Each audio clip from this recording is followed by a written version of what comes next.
Alright guys, hope you're all keeping safe. Today was the first state of the game for about the last 4 or 5 weeks as the devs took their yearly break. Now, I did know coming into this video that there wasn't going to be a whole lot of information, but we did get a few kind of golden nuggets of news worth sharing. So yeah, we've got the full state of the game recap here. If you enjoy this one, drop a like down below, subscribe for Division content, and let's get straight to it. Alright, so as usual, I've got my bullet points here. I'm just basically going to go down the list and I'll obviously give my kind of opinion on stuff that came out in today's state of the game. So today we had Hamish, Yannick and Johan. Now as soon as I knew that it was these three people, as in Yannick and Johan, then I knew it wouldn't be a whole lot of news because we know that TU11 is on the horizon and we know that Bruce will need to be on stream in order to get that information. But we did get a few bits of information here. So they did say initially, just straight off the bat, that this is going to be a shorter state of the game and without any kind of major news or updates, just because they've come off their break and obviously they're getting back into the gist of working, etc. They said there is going to be more TU11 news later on in August. I believe it will be late August, probably around maybe August 19th, because that's when the next state of the game will be going live. So of course I will have that covered here on the channel. So that's in the next 2 weeks. And I suspect that we'll get kind of more news then, or maybe the week after that. Moving on, they want to talk about the priority alerts. A lot of these are actually covered recently in my last video, I believe it was. So they talked about the maintenance yesterday where they fixed the global event polarity switch, where what they did was they actually gave you the rewards retroactively. I did talk about this, saying that actually, in my opinion, maybe they shouldn't have done it that way because a lot of people, myself included, didn't play the global event because I was waiting for it to be fixed. And so they should probably just extend the global event to allow people like myself to actually go ahead and do that. But instead, they just granted the rewards retroactively. They then went on to explain, how the bug became a bug, how it came into the game, and kind of how it was fixed. There was then a question about the apparel event. They said that they're not sure what the question was about. Something to do with a week of apparel event that was missing. And they further went on to get some clarification where there was a period for a whole week on PS4 where they had no access to the apparel event. And people were asking for it to be extended. I think I remember this, and I have to agree, if this happened, then I think the apparel event does need to be extended. I would like it to be extended because I haven't completed it yet. So maybe that's something the devs will do, although I highly doubt it because I believe the apparel event is now ended. I could be wrong on that, but I'm sure it ended yesterday. PS4 blue screen issue, status, question mark. Well, it's an ongoing investigation with no complete information right now, and it's still something they're very much looking into. And this has obviously been rampant recently, especially since TU10.1, and there are a lot of reports about this. They want to talk about raid issues. There's the Morozova attack, where it's without warning, and that's being looked into as well. Hopefully looking to get that fixed. A negotiator's dilemma as well, having some interaction issues with the raiders, so that's something they're also looking into. But again, this is on their radar, and this is something they're actively looking at as soon as possible to try and get this stuff fixed. Again, the progression blocker with Kina. So there's, I believe the immune bug is still around, but there's also an issue where after you've completed it, friends are unable to join you, and it kind of causes this progression blocker. So again, that's something that looks to be something they're going to try and fix as soon as possible. And obviously they never fixed it recently because they've all been away. They then want to talk about the new manhunt, which is the huntsman target, and kind of just went over those details, which I'm sure most of you guys already know everything about. Question was asked from Hamish to Yannick, any more details about seasons, and he obviously just said, we've got new global events and leagues. I hope we've got new global events coming with the next season. I hope they're all new global events and not recycled like Season 2 has been pretty much.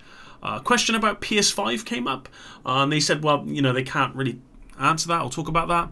A question came up about raid leaderboards with fast clear times. I talked about this in my most recent video where there's clear times which is just crazy low, like 16 minutes for the Iron Horse raid. And apparently there is a bug where you can go through the raid you can start the raid as an 8-man, one of them can drop out.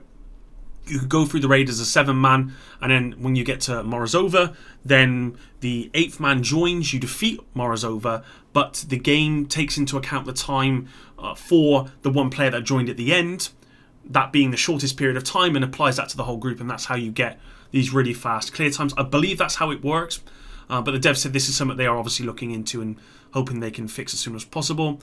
A question was raised about a roadmap. This is something that I definitely want to see with the Division, because, you know, when I see it on other games like Destiny, it just looks good. That, you know, it looks as, for those people that are playing that game, they know what to expect. They know what they're working towards. Whereas with the Division 2, we don't have that. What they said was that there is more content coming. You know, we got Season 3 and we got Season 4, the new Skyscraper mode as well. And these things are coming in the near future. But to be honest, guys, they did kind of avoid the question about a roadmap. And from what I got from their response, this isn't something that we're going to get. So don't expect it. I don't think it's something we're going to get. Yannick then said that they can't be more precise about what's coming, and very soon they should be able to shed more light on what is actually going to be coming and when we might be able to expect that. But it was these kind of responses that made me think there isn't going to be a roadmap. We're not going to get, you know, a 3-month roadmap or anything like that, unfortunately. PTS for TU11, that is coming. There's going to be more information on that. That was confirmed on the stream. It is going to be PC only. Again, I play on console. I wish it wasn't PC only, but it's just going to be that. So we don't know when this is going to be at the moment. Hamish then went on to say that Skyscraper will be coming in TU11, or he hopes to see it in the PTS. But then he said that was his assumption.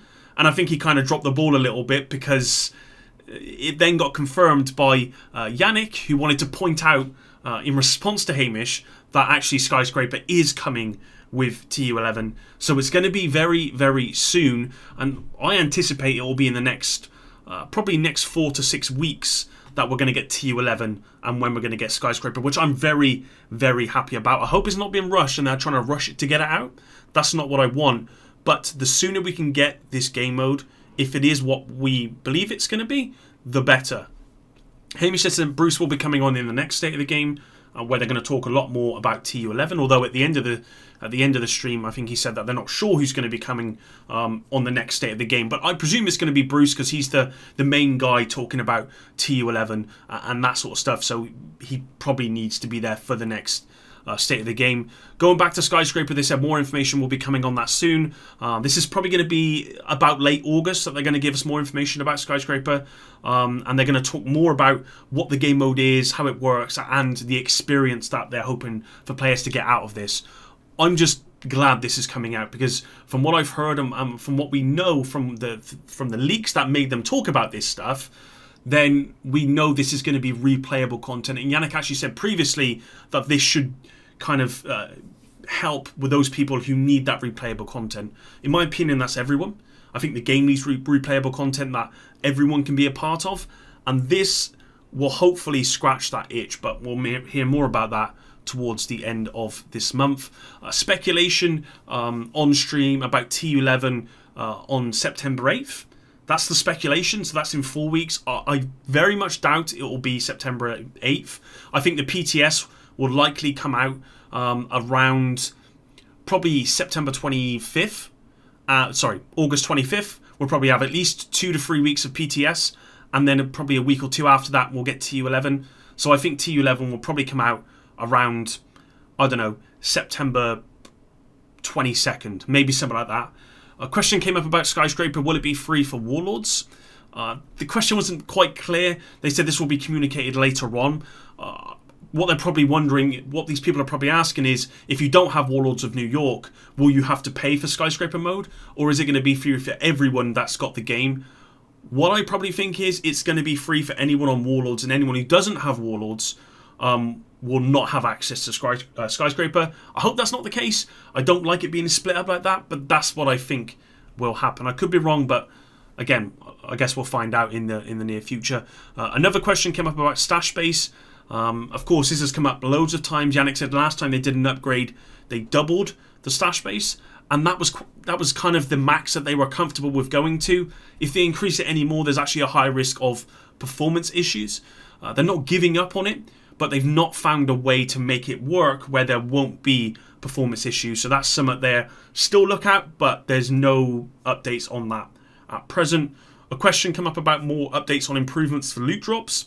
And of course, as we know, plans to address this will be the rainbow rolls, which will be coming with TU11. So more about this in future state of the games. The next one being, again, on the 19th, so in 2 weeks.